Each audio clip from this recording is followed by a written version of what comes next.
Market crash अचानक से नहीं आता, उससे पहले उसके साइंस मिलने स्टार्ट हो जाते हैं। तो आज हम बात करेंगे कि पीएसएक्स के इम्पोर्टेंट इंडिकेटर्स जो क्रैश आइडेंटिफाई कर लेते हैं। तो चलें वीडियो को स्टार्ट करते हैं। और अगर आपने अभी तक चैनल को सब्सक्राइब नहीं किया तो please subscribe the channel and support me.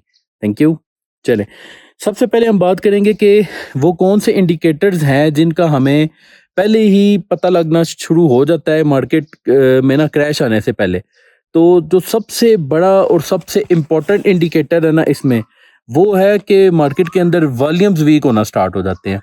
For example आपने देखा होगा कि जिन शेयर्स के अंदर भी आप ट्रेड कर रहे हैं ना, उनमें आपको ग्रेजुअली फीलिंग आना स्टार्ट हो जाएगी कि आप देखेंगे कि उसमें जो डेली बेसिस पे वॉल्यूम थे वो ड्राई होना स्टार्ट हो जाएंगे। तो ये पहला साइन होता है किसी भी मार्केट के अंदर क्रैश का। दूसरा साइन है हैवी इनसाइडर सेलिंग। आपने किसी एक कंपनी के शेयर्स लिए हुए हैं ना, तो उस कंपनी के अपने जो डायरेक्टर्स हैं, सीईओज हैं, सीटीओज हैं, या उनके अपने जो एम्प्लॉयज़ हैं जिन्होंने अच्छा खासे उन शेयर्स को अकमुलेट किया हुआ होता है। तो अगर आप उन की सेलिंग्स नोट करना शुरू कर दें जो कि आपको डेली बेसिस पे अनाउंसमेंट के फॉर्म में पीएसएक्स के डाटा पोर्टल के अंदर मिलना स्टार्ट हो जाता है। तो अगर आपने ये चेक कर रहे हैं ना कि उनके जो है काफ़ी ज़्यादा इनसाइडर सेलिंग आ रही है, तो ये भी एक बड़ा इम्पोर्टेंट साइन है। न्यूज़ और रूमर्स की वजह से क्या हम देखते हैं कि मार्केट के अंदर मुख्तलिफ न्यूज़ आ रही होती हैं। जी फॉर एग्जांपल जैसे ईरान यूएस वार स्टार्ट हुई हुई है, तो वार का इम्पैक्ट आपको पता ही है कि किस तरह का वार का इम्पैक्ट पड़ रहा है। उसकी वजह से कुछ न्यूज़ आ रही होती हैं कि जी आज स्ट्रेट ऑफ हॉर्मस क्लोज हो गया, आज ओपन हो गया, आज यहाँ पे हमला हो गया, वहाँ पे हमला हो गया। इसकी वजह से मार्केट के अंदर ना सेलिंग्स आ रही होती हैं काफ़ी ज़्यादा। प्लस इसके साथ साथ हम देखते हैं कि रूमर्स काफ़ी ज़्यादा आ रहे होते हैं कि मुख्तलिफ ये व्हाट्सएप ग्रुप्स के अंदर और मुख्तलिफ जो चैनल्स बने हुए होते हैं उनके अंदर रूमर्स चल रहे होते हैं कि जी ये होने जा रहा है, वो होने जा रहा है, उस कंपनी को में सेलिंग आ रही है, उसका सीईओ सेल कर रहा है शेयर्स को, वगैरह वगैरह। इस तरह के ना इंडिकेटर्स आपको मिलना स्टार्ट होते हैं। तो जब इस तरह के साइंस आपको मिलना स्टार्ट हो जाए ना, तो फिर आप डेफिनेटली समझ लें कि मार्केट के अंदर क्रैश आने वाला है। अगली इम्पोर्टेंट चीज़ है इंटरेस्ट रेट का इम्पैक्ट। फॉर एग्जांपल आप देखेंगे कि जैसे ही ये ईरान यूएस वार स्टार्ट हुआ है, तो हमारा जो इंटरेस्ट रेट था वो ग्रेजुअली बढ़ना स्टार्ट हो गया।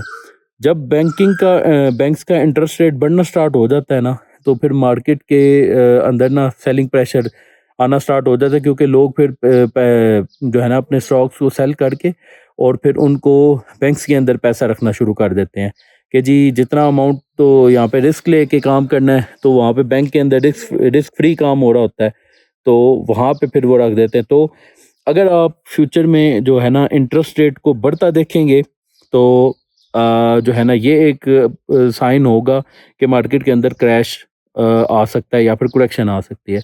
फिर एक इम्पॉर्टेंट चीज़ है कि जो डॉलर रेट सर्ज हो जाता है, कि फॉर एग्जांपल डॉलर रेट कल को हम देखते हैं कि बढ़ना स्टार्ट हो जाता है, पीकेआर डिवैल्यूएट होना स्टार्ट हो जाता है उस तरह। तो इसमें हम साथ साथ नोट करेंगे कि इसका जो है ना मार्केट के ऊपर काफ़ी एक बुरा इम्पैक्ट पड़ता है, और मार्केट के अंदर भी इसी तरह फिर उसमें सेलिंग वगैरह आनी स्टार्ट हो जाती है। तो ये भी जो है ना एक एक ऐसा इंडिकेटर है जो आपको पहले से ही वार्न कर देता है। एक इम्पॉर्टेंट चीज़ जो आप अक्सर नोट करेंगे कि sector weakness. For example sector के अंदर वीकनेस आनी स्टार्ट हो जाएगी, ना उसमें सेलिंग हो रही होगी, ना बाइंग उस तरह हो रही होगी, वॉल्यूम्स ड्राई हो चुके होंगे। सबसे बड़ी एग्जांपल मैं सीमेंट सेक्टर की लूँगा कि ख़ास तौर पे ईरान यूएस वार से पहले भी जब पाकिस्तान अफ़गानिस्तान वार चल रहा था, उसके दरमियान हमने देखा कि सीमेंट सेक्टर में काफ़ी अच्छी खासी करेक्शन आई, और अपने जो शेयर्स हैं वो अपने लेवल से 10-10, 15-15, 20-20% नीचे गिरे। और उस वक्त मतलब अभी यूएस ईरान वार स्टार्ट नहीं हुई थी, उससे पहले कम से कम 10-10, 15-15% स्टॉक नीचे गिर चुके हुए थे। तो सेक्टर वीक हो चुका था ऑलरेडी। उसका इम्पैक्ट क्या पड़ा कि जब वार स्टार्ट हुई है, तो वार की वजह से सेक्टर मज़ीद वीक होता चला गया। और ये एक इम्पॉर्टेंट इंडिकेशन है कि अगर आपके पोर्टफोलियो के अंदर ऐसे सेक्टर हैं जिसके अंदर आपको काफ़ी हैवी सेलिंग प्रेशर या ड्राई वॉल्यूम्स का सामना करना पड़ रहा है, तो फिर ये एक इम्पॉर्टेंट साइन है कि आपको पहले ही उसकी आइडेंटिफिकेशन होनी चाहिए कि यहाँ पे कुछ जो है ना सेलिंग वगैरह आ सकती है। अब चीज़ है कि लेट्स से हमारे कंट्रोल में नहीं है कि ये सेलिंग आ रही है, ये सब कुछ हमारे कंट्रोल में नहीं है, तो इसको हम मैनेज कैसे करें? तो इसको मैनेज करने का या अपने जो है ना रिस्क को मैनेज करने का जो सबसे बड़ा तरीका है वो यही है कि हम स्टॉक्स को विद टाइम अच्छे लेवल पे सेल भी करते रहें। फॉर एग्ज़ाम्पल हमने कुछ शेयर्स को बाय किया और एक ख़ास टाइम के बाद उनमें जब अगर हम लेट्स से ये चीज़ देखते हैं कि काफ़ी अच्छे खासे वो ऊपर जा चुके हैं और अब उनमें जो है ना सेलिंग प्रेशर आना स्टार्ट हो गया, तो फिर सबसे जो बड़ा इसमें ये चीज़ है कि हम अब साथ-साथ उनको सेलिंग करना स्टार्ट करें। तो सेलिंग करने से ये होता है कि आपका एक तो आप अपना कैपिटल सिक्योर कर लेते हैं।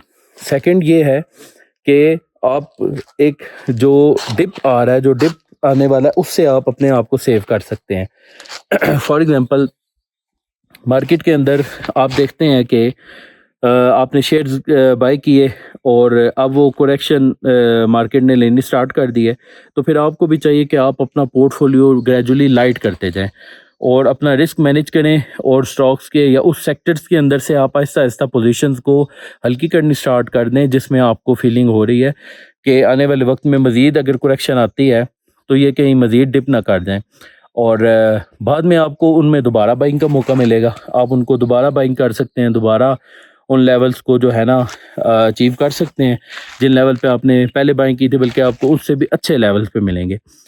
तो अगर आपको मार्केट सेफ़ लग रही है तो या अगर सेफ़ नहीं लग रही, दोनों कंडीशन में आप कमेंट करें और मुझे बताएँ कि आपका मार्केट को देखने का क्या नज़रिया है और आप इस सारी सिचुएशन में अपने आप को किस तरह मैनेज कर रहे हैं। और वीडियो को लाइक और चैनल को सब्सक्राइब ज़रूर करें और I need your support. Thank you.